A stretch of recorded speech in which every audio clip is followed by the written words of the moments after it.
தவக்கோலம் கொண்டு பெறும் தார்மீக பொருள் தந்தவன், தார்மீக பொருள் தந்தவன். ஆறுபடை வீடும் அருள் வழங்கும் முருகா அருகே நீ ஓடோடிவா.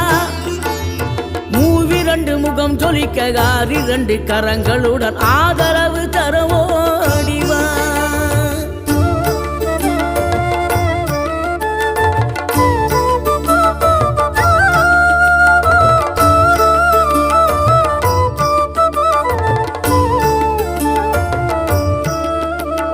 சினம் கொண்ட என் மனதை இனம் கண்டு அருள் செய்து வளமாக வைத்த முருகன், நீ பசு தேடும் கன்றனவே பசியோடு வந்த என்னை பறிவோடு